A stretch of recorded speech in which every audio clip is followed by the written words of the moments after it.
मैं खेल चुका हूँ, वह पढ़ चुका है, तुम लिख चुके हो, हम क्रिकेट खेल चुके हैं।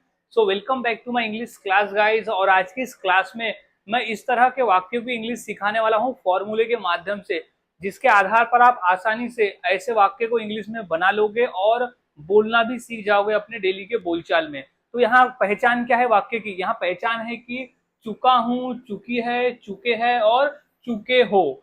तो यहाँ कर्ता किसी कार्य को कर चुका है। जैसे मैं पढ़ा चुका हूं, मैं खा चुका हूं, वह यहाँ आ चुकी है, वह वहां जा चुके हैं, हम खा चुके हैं, हम बैठ चुके हैं, हम नाच चुके हैं। तो यहाँ कॉमन क्या है? यहाँ कॉमन है कि कर्ता किसी कार्य को कर चुका है। कर चुका है यानी वो कार्य हो चुका है कर्ता के द्वारा। इतनी ही आसानी से हम सीखने वाले हैं। सो गाइज, मैंने ऐसे ही 300 इंग्लिश सेंटेंस फॉर्मूला भी तैयार किया है, जिसके आधार पर आप आसानी से ऐसे रोजाना बोले जाने वाले 300 वाक्य को इंग्लिश में बनाना सीख जाओगे, जो हम अपने रोज के बोलचाल में बोलते हैं। 300 फॉर्मूले के साथ में आपको हर फॉर्मूले के साथ में एग्जाम्पल के साथ में समझाया गया है। मात्र 150 प्राइस है, आप मुझे इसमें कांटेक्ट करके इस फॉर्मूले को खरीद सकते हो। अब मैं सिखाता हूं कि इस तरह के वाक्य को हम इंग्लिश में कैसे बनाते हैं। तो सबसे पहले हमें समझ लेना होगा उस फॉर्मूले को जिसके आधार पर ऐसे वाक्य बनाए जाते हैं। तो सबसे पहले सब्जेक्ट आ जाएगा। सब्जेक्ट यानी क्या होता है? कर्ता। अब कर्ता क्या होता है हमें मालूम है। कर्ता में जैसे मैं, तुम, वह, वे, हम, ये सब होते हैं कर्ता। अभी कौन सा कर्ता वो काम को कर चुका है, वो सब्जेक्ट में हम लिख देंगे सिचुएशन के हिसाब से। अगर मैं कर चुका हूं तो मैं लिखूंगा यानी आई लिखूंगा। तुम कर चुके हो तो यू आएगा यानी तुम आएगा। इस तरह से हम लिखेंगे। अब हैव हैज। सो गाइज ये इंपॉर्टेंट है, हैव और हैज। अब सब्जेक्ट को देखकर हम हैव और हैज को लगाते हैं। अब किस सब्जेक्ट के साथ हमें हैव लगाना है, किसके साथ हैज लगाना है, ये हम देख लेते हैं। अगर हमारा सब्जेक्ट रहता है आई तो हम लगाते हैव, तो आई हैव। अगर हमारा सब्जेक्ट रहता है यू तो हम लगाते हैव, तो यू हैव। अगर हमारा सब्जेक्ट रहता है दे तो हम लगाते हैं दे हैव। अगर हमारा सब्जेक्ट रहता है वी तो हम लगाते हैं वी हैव। अगर हमारा सब्जेक्ट रहता है ही तो ही के साथ हम लगाते हैं हैज। और सी रहा तो सी के साथ लगाते हैं हैज। और अगर ईट रहा तो ईट के साथ लगाते हैं हैज। और अगर किसी का नेम रहा जैसे नेहा या फिर राजेश तो उसके साथ हम लगाते हैं हैज। तो अब इन सब्जेक्ट के साथ हम हैज और हैव का प्रयोग करते हैं। अब आएगा V3। V3 यानी क्रिया का तीसरा रूप। क्रिया का तीसरा रूप, अब वो कौन सी क्रिया को कर चुका है, कर्ता कौन सी क्रिया को कर चुका है, वो V3 में आ जाएगा। जहां हम लिखते हैं कि वो बोल चुकी है। मैं समझा चुका हूं तो यहाँ समझाना क्या हो गया? क्रिया। मैं नाच चुका हूं तो नाचना क्या हो गया? क्रिया हो गया। तो उसका हम तीसरा फॉर्म लगाएंगे, थर्ड फॉर्म। फिर प्लस ऑब्जेक्ट बचा हुआ भाग। अब ये वाक्य की पहचान होती है, चुका है, चुकी हूं, चुके हैं और चुके हो। इस तरह के वाक्य अगर आए तो ये फॉर्मूले का उपयोग हमें करना है। अब हमने सब कुछ समझ लिया, अब हम वाक्य को बनाना सीखते हैं। तो सबसे पहला वाक्य हमारा है मैं खेल चुका हूं, यानी खेलने का काम मैं कर चुका हूं, मैं खेल चुका हूं। तो हो जाएगा मैं को हम इंग्लिश में लगेंगे आई। अब आई के साथ हम लगाते हैव, तो I have, I have, I have. अब क्या कर चुका हूं? क्रिया कौन सी खेल चुका हूं? खेलना है क्रिया। तो V3 क्या आ जाएगा? तो प्ले। प्ले का तीसरा फॉर्म क्या होता है? प्लेड। तो क्या हो जाएगा? आई प्लेड, यानी मैं खेल चुका हूं।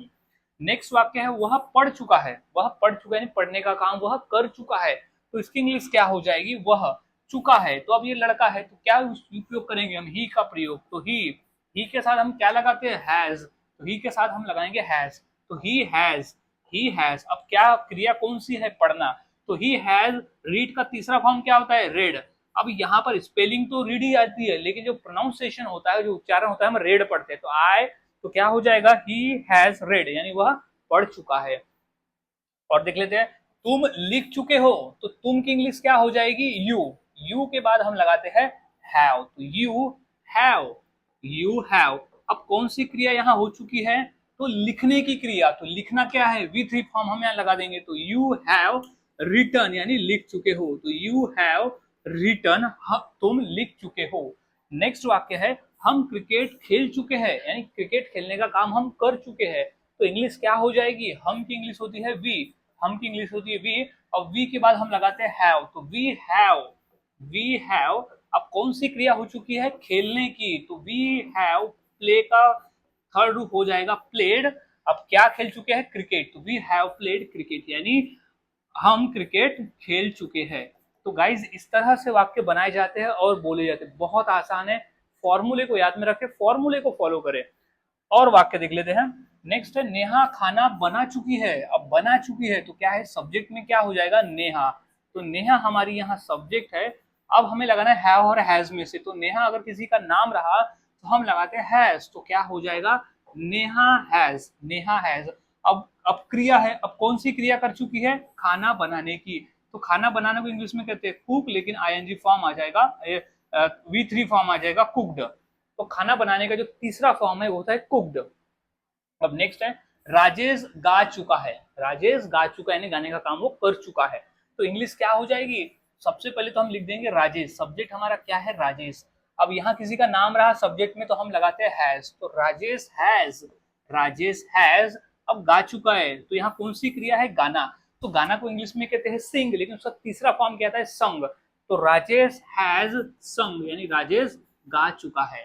तो गाइज इस तरह से वाक्य बनाए जाते हैं और बोले जाते हैं, बहुत आसान है। फॉर्मूले को फॉलो करें, बस फॉर्मूले को फॉलो करना है।